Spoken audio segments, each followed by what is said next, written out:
नमस्कार। आज हम धार्मिक कर्मकांड और हिंसा इस विषय पर बोलने के लिए उद्यत हुए हैं। हर धर्म में कुछ न कुछ कर्मकांड जरूर होता है, कुछ में ज़्यादा कुछ में कम। हमारे जो धार्मिक क्रियाकलाप हैं उन्हें ही हम कर्मकांड कहते हैं, चाहे उसे अकेले करें या समूह में करें। जैसे हमारे संस्कार हैं, पूजा पाठ, उपासना, मंदिर जाना, चर्च जाना, नमाज पढ़ना, ये सारे क्रियाकलाप जो हैं इन्हें हम कर्मकांड में रखकर विचार करेंगे। इसके अलावा धार्मिक कृत्यों के नाम पर जो कृत्य किए जाते हैं, जो कर्मठ किए जाते हैं, उनको भी हम कर्मकांड कहेंगे। इनमें जहाँ कहीं हिंसा होगी हम उसके औचित्य पर विचार करेंगे। हम देखें तो धर्म को हम दो रूप में देख सकते हैं, शाश्वत धर्म और परिस्थितिजन्य धर्म। कुछ धर्म शाश्वत धर्म है, शाश्वत कहे जाते हैं, पता नहीं कब के हैं, कब से चले आ रहे हैं। और कुछ धर्म देश काल परिस्थितियों में उद्भव हुए हैं, उत्पन्न हुए हैं। इस तरह से धर्मों का एक सामान्य सा विभाजन करके समझा जाता है। लेकिन जो धर्म शाश्वत और अविशृंखल अनवरत चले आ रहे हैं, उनमें भी परिस्थितियों का प्रभाव हम देखते हैं। फिलहाल शाश्वत धर्म में अगर हम समझना चाहें शाश्वत धर्म क्या है, उसके कर्मकांडों पर जाएं, तो शाश्वत धर्म प्राकृतिक धर्म जैसा होगा। जैसे हमने कहा कि ये विश्व व्यवस्था किसी निर्माता ने यदि बनाया, कुछ नियमों पे बनाया, उन्हीं नियमों पर ये चल रहा है, सब कुछ चल रहा है। मयाध्यक्षेण प्रकृति सुविते सचराचरम, गीता कहती है कि मेरी अध्यक्षता में त्रिगुणात्मिका ये प्रकृति संसार का भी परिवर्तन कर रही है। हेतु नानेन कौन्तेय जगत भी परिवर्तते। तो ये प्राकृतिक धर्म तरह का है। तो प्राकृतिक धर्म में आप देखें कि जो कुछ भी हो रहा है वह सारा खेल है और वो प्रकृति के कर्ता की लीला है। उसमें भी हम देखते हैं कि कुछ बन रहा है, कुछ बिगड़ रहा है, कोई मार रहा है, कोई मारा जा रहा है। एक प्रसिद्ध कहावत है कि जीवो जीवस्य भोजनम, कोई जीव किसी जीव को खा रहा है, किसी को हानि पहुंचा रहा है। तो उसको क्या हम हिंसा मानेंगे? तो हम कहेंगे कि नहीं, उसे हम हिंसा नहीं मानेंगे।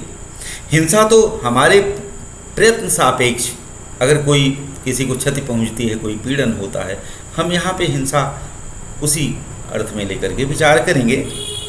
तो यदि कोई जीव, किसी जीव का भोजन है, वो उसे प्राप्त कर रहा है, तो हम इसमें क्या कर सकते हैं? किसकी तरफ से हों? किंतु उन्हीं जीवों में से यदि कोई शरणागत हो जाता है, मेरी शरण में बचने के लिए आ जाए, तो उसे बचाना मेरा फिर धर्म हो जाता है। वहाँ मेरा वो मानव कृत प्रयत्न उस पर अब लगेगा, औचित्य का चलेगा कानून। जैसे आप देखें कि एक बाज आया, राजा शिव के गोद में बैठ गया। एक बाज आया एक कबूतर को पीछा करते, कबूतर राजा शिव के शरण में आ गया, उनके गोद में बैठ गया। तो राजा शिव ने बाज को मना किया। तो बाज कहा कि मैं भूखा हूँ, मुझे भोजन चाहिए, तो मेरा भोजन है। तो राजा को लगा कि किसी का जीवन एक दिन का किसी का भोजन होगा, क्यों न मैं अपने शरीर का ही एक हिस्सा उनको दे दूं भोजन। तो बाज को देने के लिए उन्होंने अपना शरीर काट के उसके वजन का मांगा। बाज में कबूतर के वजन का मुझे दे मांस। तो तराजू पे तौला, राजा शिव ने अपने शरीर का हिस्सा काट के वो कम पड़ गया। फिर इस तरह से उनको बहुत सारा अपना शरीर ही दे देना पड़ा। ये कहानी यही बता रही है कि यदि कोई शरण में आ जाए तो शरणागत की रक्षा ये धार्मिक कृत्य है। उसमें यदि कोई हिंसा होती है तो उसे तो हमने स्वयं स्वीकार किया है ना। तो जरूर आत्मपीड़न है, हिंसा है, कह सकते हैं आप, लेकिन मिनिमम हिंसा वाला में आएगा, उससे ज़्यादा हम पुण्य लाभ करेंगे।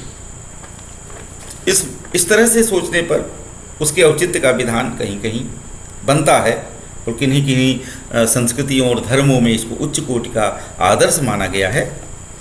तो उसके औचित्य पर विचार किया जा सकता है, निरपेक्ष होकर के भी विचार किया जा सकता है। आप उसे अच्छा या खराब, उचित या अनुचित कह सकते हैं इस कृत्य को।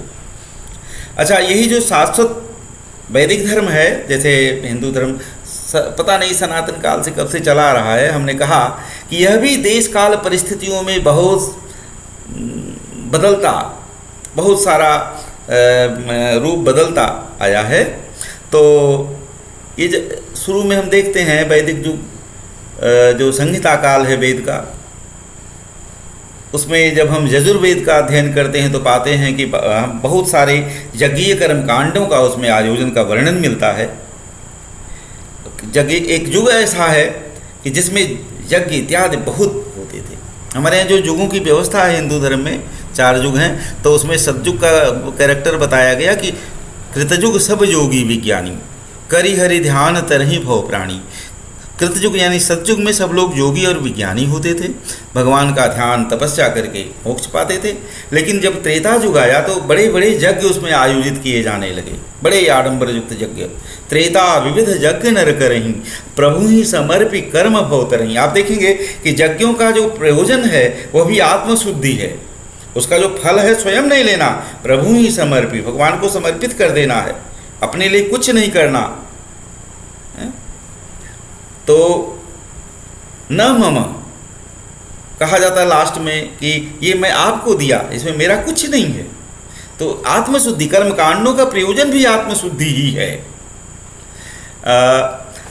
लेकिन शुरुआत धार्मिकता में प्रविष्ट करने के लिए प्राथमिक जरूरत हो जाती है, शुरुआती जरूरत है, शुरुआती कक्षा है समझ लीजिए धर्म की, जिसमें कर्मकांड संस्कार ये सब आते हैं। लेकिन एक स्टेज आएगी, अभी हम आगे देखेंगे कि हमारा उससे आत्मोन्नयन होता है कर्मकांड से, फिर कर्मकांड भी हमारे लिए बेकार हो जाता है। जैसे सीढ़ी है ये छत पे चढ़ने की, सीढ़ी चढ़ लिए, ऐसे छत पे पहुंच गए तो सीढ़ी को लेके कंधे पे ढोते नहीं हैं, ऐसे ही है। तो आप जब हम देखते हैं कि एक युग आया जिसमें बड़े बड़े यज्ञ होते थे, प्रभु ही समर्पि कर्म भव तरहीं, त्रेता विविध यज्ञ नर करें। जब द्वापर युग आया तो यज्ञों का युग खत्म हो गया। अब द्वापर करी रघुपति पद पूजा, ये पूजा उपासना का युग आ गया। नर भव तरहि उपाय न दूजा। और कलयुग में वो यज्ञ तप नहीं हो पाएंगे, बड़े बड़े यज्ञ इतने खर्चीले नहीं हो पाएंगे, जिसमें सोने का पहाड़ असरफियों का दान किया जाता था, ऐसे यज्ञ आज कहाँ हो पाएंगे। और अब वो उपासना प्रणालियाँ भी बदल गई हैं कलयुग में, समय कम हो गया है लोगों के पास, अब लोग शॉर्टकट अपनाते हैं। तो शॉर्टकट अपना लिया धर्म की उपासना में भी, क्या कि कलयुग केवल नाम है आधारा, नाम संकीर्तन करके लोग पार हो जाते हैं, मोक्ष पार। हिंदू धर्म का ये विचारधारा है। तो आप देखेंगे कि युगों के अनुसार ज़रूरतें बदल रही हैं और धार्मिक हमारे जो कर्मकांड है उनमें भी परिवर्तन होता जा रहा है। कुल मिलाकर के आत्मशुद्धि ही प्रयोजन है धार्मिक कर्मकांडों का भी। अब हम ये कहें कि जब यज्ञों का युग था, यज्ञीय कर्मकांड का वैदिक युग था, उसमें तो धार्मिक हिंसा दिख रही है, उसको क्या कहेंगे, क्या उचित है? हम वेद में पाते हैं कि वेद कहते हैं कि स्वर्ग कामो यजेत, स्वर्ग की कामना हो तो यज्ञ करो। और एक जो ज्योतिष्टोम यज्ञ है उसमें तो जानवर जरूर मारना पड़ेगा, ज्योतिष्टोमे पशुमा लभेत। अब इसके औचित्य पर विचार करना चाहिए कि क्या वैदिकी हिंसा जो है वो हिंसा है? तो वेद कहते नहीं, वैदिकी हिंसा न होती, इसको हिंसा मान के नहीं चलो। उस समय बताते थे कि जिस जानवर को मारा जाएगा वो फिर जीवित हो जाता था, कहते थे। तब फिर जब जीवित नहीं होने का युग आया होगा तब कहा जाता था कि वो स्वर्ग चला जाता है। चारवाक कर्मकांडियों को गाली देता है, कर्मकांडी वहीं यज्ञ करते हैं, बलि करते हैं, और बांस लेकर के चारवाक गाली देता है, डांटता है, उनको बुरा भला कहता है कि ये चारों वेद बनाने वाले भंड धूर्त निशाचरा, ये भाण हैं, धूर्त हैं, निशाचर हैं, यज्ञ करने वाले हैं। और ये कहते हैं कि पशुश्चेन निहतो यज्ञे स्वर्गम गमिष्यति स्वपिता जजमानेन तत्र कस्मान न हन्यते। अगर पशु बलि करने से वो स्वर्ग चला जाता है, पशु मरने पर, तो अपने पिता को ही जजमान क्यों नहीं बलि कर देता, वो डायरेक्ट स्वर्ग चले जाते। इस तरह से आर्गुमेंट देते हैं। क्या उचित है पशु बलि का वहाँ? तो मुझे लगता है कि शुरू में तो ये कहा गया कि वो पुनः जीवित हो उठता है, जैसे अश्वमेध यज्ञ में फिर वो घोड़ा जीवित हो जाता था। जब जीवित नहीं होने लगा होगा तब लोगों ने कहा होगा कि डायरेक्ट स्वर्ग चला जाता है। तब ये औचित्य की विचार चर्चा हुई कि भाई तो अपने पिता को ही बलिदान कर दो। इससे आप देखते हैं कि उस बलि परंपरा पर भी क्वेश्चन उठा कि क्यों किया जाए ये बलि। और स्वर्ग ही क्यों मांगा जाए? स्वर्ग काम हो जाए तरह स्वर्ग की कामना हो तब तो यज्ञ करना है। स्वर्ग से ऊंची चीज़ें खोजी गई। स्वर्ग की ये है हिंदू धर्म में व्यवस्था। हिंदू धर्म में क्यों, प्रायः कई धर्मों में स्वर्ग नरक का, परलोक का विधान है। जैसे बुद्धिज़्म में है, जबकि देखिए बुद्धिज़्म में अंतिम लक्ष्य निर्वाण है, लेकिन स्वर्ग नरक की वहाँ भी व्यवस्था है। इसमें जैनिज़्म में भी स्वर्ग नरक है। जैनिज़्म में तो वो स्वर्ग का वास्तु भी बताते हैं जैनी लोग कि इंद्र का घर है, उनके दाहिने तरफ फलाने का घर है, ढेमाके का घर है, फिर सड़क के इस तरफ दूसरे का घर है। ऐसे वास्तु चर्चा भी है जैनियों की, स्वर्ग की वास्तु। तो कई धर्म हैं जो स्वर्ग नरक की बात करते हैं, लेकिन कई धर्म हैं जो स्वर्ग नरक से ऊपर की भी बात करते हैं। हिंदू धर्म कहता है कि स्वर्ग इत्यादि अनंत काल तक नहीं है। इनका भी व्यवस्था है कि आपका पुण्य क्षय हो जाएगा तो फिर आप नीचे आ जाओगे, मर्तलोक में आ जाओगे। क्षीणे पुण्य मर्तलोकम विशंति। तो अब जैसे एक अपने यहाँ कर्मकांडीय दर्शन है, एक फिलॉसफी है जिसने कर्मकांड को फिलोसफाइज कर दिया, उसका नाम है मीमांसा। तो मीमांसा कहता है यज्ञ और स्वर्ग कामना इत्यादि ये जो कर्मकांड हैं, इसको हम एकदम आर्गुमेंटेटिव सिद्ध करते हैं, उचित औचित्य, तार्किक औचित्य इसका हम सिद्ध करते हैं और करके दिखाते हैं। और वो कहते हैं कि यज्ञ का जो फल है वो स्वर्ग है, स्वर्ग और नरक। तो स्वर्ग की कामना से यज्ञ करना है। यज्ञ आपके लिए आवश्यक कर्म है, नित्य नैमित्तिक काम है। इस तरह से कर्मों का विभाजन कर देते हैं वो लोग। तो वहाँ स्वर्ग नरक और यज्ञ जरूर करना, यानी स्वर्ग में जरूर जाने का प्रयत्न करना चाहिए मनुष्य को, आत्मलाभ के लिए, अपने हित के लिए। और वहाँ पर भी मोक्ष की बात है। मोक्ष तो सारे भारतीय दर्शनों में है, अंत में प्रायः इसमें भी है। क्या नाम, वैदिक दर्शन है कर्म मीमांसा, तो इसमें भी मोक्ष की बात होगी। लेकिन उनकी जो मोक्ष की कल्पना है बड़ी खराब है। खराब इसलिए बड़ी उबाऊ लगेगी आपको सुन के। वहाँ पे ना मोक्ष पाने के बाद आत्मा को न सुख होगा न दुख होगा, वो निश्चेष्ट यानी अचेतन जैसी हो जाएगी। तो श्रीहर्ष कहते हैं, श्रीहर्ष एक वेदांती हैं, कवि हैं, वो राजा जयचंद्र जी के सभासद कवि थे। उन्होंने खंड खाद्य नामक किताब लिखी है, बड़ी चर्चित दर्शन की किताब है वेदांत की। और नैषधीय चरित उन्होंने बहुत कठिन काव्य लिखा है, जिसको विद्वानों की दवाई कहा जाता है। तो श्रीहर्ष बड़ी कठिन लिखते हैं बात, चाहे वो फिलॉसफी लिखें, चाहे वो लिटरेचर लिखें, साहित्य लिखें। श्रीहर्ष कहते हैं कि नैयायिकों की, वैशेषिकों की और मीमांसकों के का जो मोक्ष है कोई न लेना चाहेगा। क्यों? वो कहते हैं कि वरम वृंदावने रम्ये श्रृंगालत्वम वृणोम्य हम। ये अच्छा हो मेरे लिए कि मैं वृंदावन के सुरम्य जंगल में सियार बन जाऊं। न तो वैशेषिक की मुक्ति प्रार्थयामि कदाचन। मुझे ऐसी मुक्ति नहीं चाहिए जिसमें मैं निश्चेष्ट हो जाऊं, निश्चेतन हो जाऊं। वो तो जड़ जैसा ही है। तो इसीलिए हमको लगता है कि ये उबाऊ मोक्ष कोई नहीं चाहेगा। तो मीमांसा ने इसका इंतजाम किया कि अच्छे यज्ञीय कर्म करो, अच्छे वैदिक कर्म करो, यज्ञ और स्वर्ग पाते रहो। मान लो स्वर्ग क्षीण हो जाए, फिर धरती पर आओ, फिर अपना यज्ञीय कर्म कांड करो, फिर स्वर्ग पाओ। तो स्वर्ग और मर्द, स्वर्ग मर्द, इसमें आते जाते रहो, मजा आएगा। नहीं जाना चाहते हो उबाऊ मोक्ष कैवल्य में तो फिलहाल। लेकिन कहने का मतलब ये है कि स्वर्ग और परलोक से भी परे कुछ सोचा गया है। तो जब उससे परे भी कुछ सोचा गया है तो स्वर्ग की कामना होगी, तब न आप पशु हिंसा और हिंसा करोगे। गीता ने बताया कि त्रैगुण्य विषया वेदा, वैदिक विधि निषेध, ये करो, ये मत करो, जग करो, ये करो, ये वैदिक विधि निषेध त्रिगुणात्मक हैं। तीनों गुणों तक ही आपको ऊंचाई देते हैं। निस्त्रैगुण्यो भवार्जुन, इससे भी ऊपर उठो। यही कारण है कि वैदिक कर्मकांड के युग के बाद, वैदिक यज्ञीय कर्मकांड के महान युग के बाद फिर उपनिषदों का युग आया, जो आत्मिक उन्नति के लिए मोक्ष इत्यादि की कल्पना वहाँ पे आपको दिखेगी, मिलेगी। कहीं न कहीं लोग इस वैदिक हिंसा से भी ऊब चुके थे। बुद्धिज्म तो वैदिक हिंसा की प्रतिक्रिया ही है। गीत गोविंद में लिखते हैं जयदेव, बुद्ध का जब स्तुति करते हैं तो लिखते हैं कि निंदस यज्ञ विधेरः श्रुति जातम सदय हृदय दर्शित पशुघातम केशव धृत बुद्ध शरीर जय जगदीश हरे। तो यज्ञीय कर्मकांड को देख के ही उनके मन में प्रतिक्रिया आई और सदय हृदय होकर दर्शित पशुघातम, पशुघात देख करके बुद्ध ने अपना एक नया ही धर्म चला दिया। इसमें महाकरुणा का विस्तार किया गया। ये अलग बात है कि बुद्ध खुद मांसाहार से मरे और आज के कुछ बौद्ध लोग हैं वो मांसाहारी हैं। हम इस पर भी कुछ कहेंगे। धार्मिक कर्मकांडों में जो हिंसा होती है वो मांसाहार से जुड़ी है। तो मांसाहार भी बड़ा ही संवेदनशील मुद्दा है, उस पर बोलना आसान नहीं है, लेकिन अगर समय मिलेगा तो कभी उस पर भी विचार किया जाएगा।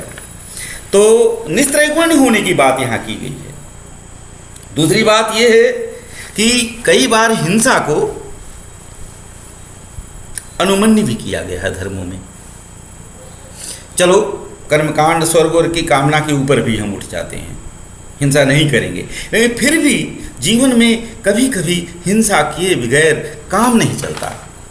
तब मिनिमम हिंसा की परिकल्पना है, मिनिमम हिंसा की बात की गई। जैसे खेती करना है तो केचुआ कटेंगे, तो जैन धर्म में भी गृहस्थ को थोड़ी बहुत हिंसा का छूट मिला है, इसलिए उनका जो महाव्रत अणुव्रत कर दिया जाता है कि 5 महाव्रत को गृहस्थ के लिए अणुव्रत कर दिया गया है श्रावक के लिए।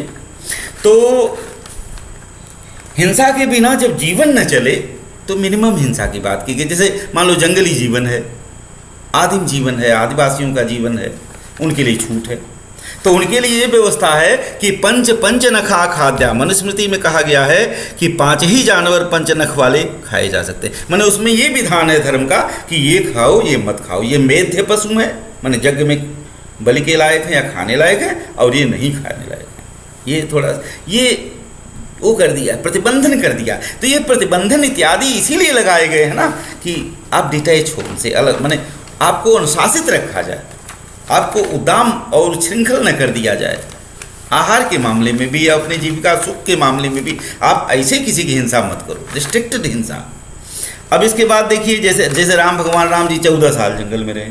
अब वाल्मीकि रामायण आप पढ़ेंगे तो पाएंगे कि उसमें राम जी मांसाहार करते हैं क्या। जैसे जब पंचवटी में कुटिया बनाए तो गृह प्रवेश किए, उसमें शायद वो बलि इत्यादि देने का विधान। अच्छा देखिए एक बात बताऊं, कुछ नित्य नैमित्तिक कर्म इस तरह से विधान किए गए हैं धर्मों में। नित्य कर्म तो हमारे यहाँ ऐसे कठोर बना दिए गए हैं कि जैसे सूर्य को अर्घ देना है, आपके पास जल नहीं हो तो मिट्टी से भी अर्घ, धूल से अर्घ दे सकते हो। तो बताओ जब इतना कड़ाई होगा धर्म पालन का, नित्य और नैमित्तिक इन सब कर्मों का, तो आदमी को करना ही है। तो हमें जो आहार मिलेगा वो भगवान को अर्पित करके खाएंगे। यही कारण है कि कहीं मांस भी आहार में अर्पित भगवान के लिए अर्पित होता है, कहीं मछली अर्पित होता है। हमारे बंगाली लोग भाई मछली भी खा के अपने को पवित्र समझते हैं। तो ये समय परिस्थिति देश काल बहुत कुछ सोच करके और मिनिमम हिंसा की बात रख करके कि ये खाओ ये मत खाओ, ये विहित है ये नहीं विहित है। मेरे एक साथी थे, वो मुर्गा नहीं खाते तो कहते थे वो राम पाखी है, राम राम बाँक देता है, तो वो नहीं, वो खाद्य नहीं है, मैंने वो नहीं खाना है। तो इस तरह से जो विधि निषेध, जो रिस्ट्रिक्शन दिया, यह भी हिंसा का एक तरह से बता रहा है कि हिंसा उचित नहीं है। जीवन जीने के लिए जरूरी जहाँ है वहीं आप हिंसा कर सकते हो। तो उस जंगली जीवन में ठीक है, चलो हो जाती हिंसा। वहाँ भी बताया कि हमेशा नहीं, निरर्थक नहीं मारना है, बेकार नहीं। इसके बाद एक और व्यवस्था है जहाँ हिंसा चल सकती है, उचित कही जाती है धर्म के अनुसार। वो क्या है कि जैसे जब आपातकालीन परिस्थिति हो, जब जीवन न चलता हो, तो भी हिंसा को अनुमन्य किया है। एक जब महाभारत में एक कहानी है, हम बड़े संक्षेप में उसको बताएं क्योंकि आगे बढ़ना है, हमको समय कम है। एक बार अकाल पड़ा, विश्वामित्र जी भूखे टहल रहे थे, कहीं घूम रहे थे बेचारे। तो उन्होंने देखा सुदूर कहीं धुआं उठ रहा है, तो पहुँचे तो वहाँ देखे कि दूर से ही छिप के देखे कि एक आदमी है, वो कुछ माने भून रहा है अपने झोपड़ी के आगे सामने।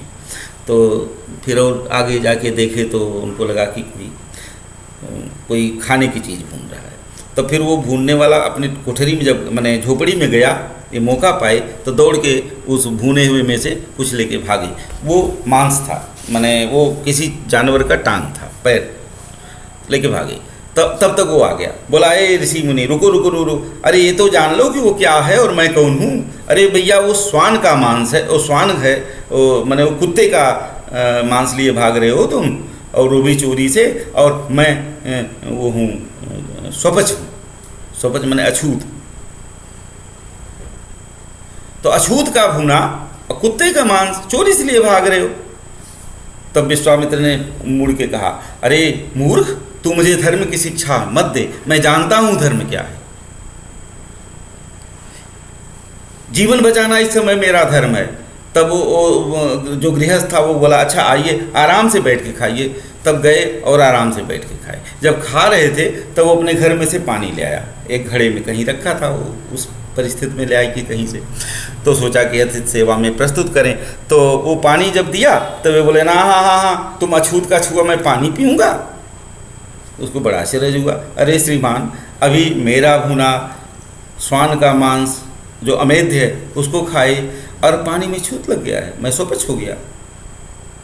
बोले हाँ, ये मैं अपना जीवन बचाने के लिए किया, अब कुछ खा लिया, मेरे जान आ गई है शरीर में, तो अब मुझे सामान्य धर्म का पालन करना चाहिए। अब तक ये मेरा आपातकाल का धर्म था।